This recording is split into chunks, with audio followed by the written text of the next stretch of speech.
আসসালামু আলাইকুম। আজকে চিংড়ি মাছের একটি ভুনা দেখাবো গ্রাম্য পদ্ধতিতে। আমি এখানে কিছু চিংড়ি মাছ, বাটা মশলা, গুঁড়া মশলা এবং পেঁয়াজ, কাঁচামরিচ নিয়েছি। এবার রান্না করতে চলে আসলাম। কড়াইয়ের মধ্যে আমি তেল দিয়েছি, দুটোই বড় সাইজের পেঁয়াজ এবং কিছু কাঁচামরিচ ফালি করে দিয়েছি, 4-5টা কাঁচামরিচ। এবার তেলের মধ্যে দিয়ে ভালোভাবে একটু সময় নিয়ে ভেজে নিতে হবে। পেঁয়াজটা যখন লাল লাল হয়ে আসবে তখন আমি এখানে কিছু বাটা মশলা ব্যবহার করব।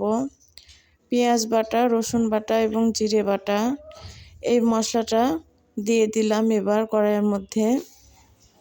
দিয়ে নেড়েচেড়ে কিছুক্ষণ ভেজে নেব তেলের মধ্যে।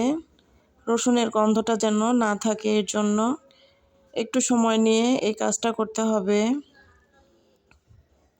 এরপরে আমি এখানে কিছু গুঁড়া মশলা দিলাম। হলুদ, মরিচের গুঁড়া, ধনিয়ার গুঁড়া, লবণ 1 চামচ করে দিয়েছি। লবণটা প্রয়োজনে পরবর্তীতে দেখে লাগলে আবার দিয়ে দিব। এবার তেলের মধ্যে আমি মশলাটাকে ভালোভাবে কষিয়ে নিব। এখানে আমি কোনো পানি ইউজ করব না। এই রান্নাটার টেস্ট আসবে এইভাবে কষিয়ে নেওয়ার কারণে। এখানে পানি ছাড়াই মশলাটাকে অবশ্যই কষিয়ে নিতে হবে। পানি দেওয়া যাবে না, তাহলে আসল টেস্টটা পাবেন না এই ভুনাটার। মাছগুলো দিয়ে দিলাম। সবগুলো চিংড়ি মাছ দেওয়ার পরে আমি আবার এই মশলাটার সঙ্গে চিংড়িটাকে ভালোভাবে কষিয়ে নিব। চুলার আঁচটা কিন্তু খুব বেশি রাখা যাবে না, তাহলে মশলাটা পুড়ে যাবে, তরকারিটা তখন খেতে ভালো লাগবে না। এর জন্য চুলার আঁচটা একটু কম রেখে মশলাটার সঙ্গে মাছটাকে ভালোভাবে কষিয়ে নিতে হবে।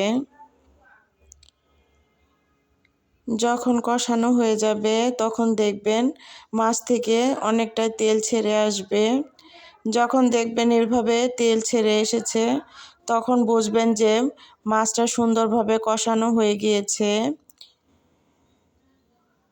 কষানো হয়ে গেলে আমি এখানে ঝোলের জন্য পানি দিয়ে দিব।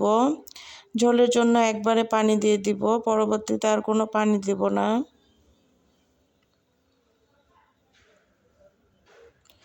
এবার পানি দিয়ে দিলাম, দিয়ে আমি এখন 10 মিনিটের মতো সুন্দর করে মাছটাকে রান্না করে নিব। এতে করে মাছটা ভালোভাবে সিদ্ধ হয়ে যাবে।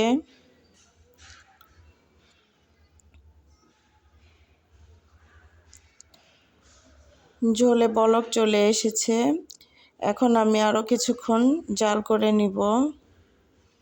আজকে শুক্রবার ছিল, তেমন একটা গ্যাস ছিল না, এর জন্য রান্নাটা হতে আমার একটু বেশি সময় লাগলো। আপনাদের এতটা সময় লাগবে না, 15 থেকে 20 মিনিটের মধ্যে রান্নাটা কমপ্লিট হয়ে যাবে। তরকারিটা আমার প্রায় হয়ে আসার পথে। এখন আমি এখানে কিছু ধনিয়া পাতা দিয়ে দিলাম। আপনারা চাইলে এখানে ভাজা জিরার গুঁড়াও দিয়ে দিতে পারেন। এখন আরও কিছুক্ষণ জাল করলেই রেডি হয়ে যাবে আমার চিংড়ি মাছের এই ভুনাটি। আপনাদের রান্নাটি কেমন লাগলো অবশ্যই কমেন্ট করে জানাবেন এবং লাইক দিবেন। আপনাদের এক একটা লাইক আমাকে অনেকটাই উৎসাহিত করে। নতুন নতুন ভিডিও তৈরি করার জন্য আমি অনেকটাই উৎসাহিত হই।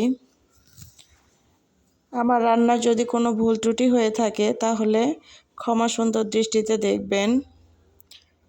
আমার ভিডিওগুলো আপনাদের কেমন লাগে, যদি ভালো লেগে থাকে তাহলে এখনও যারা সাবস্ক্রাইব করেননি প্লিজ আমার চ্যানেলটি সাবস্ক্রাইব করবেন।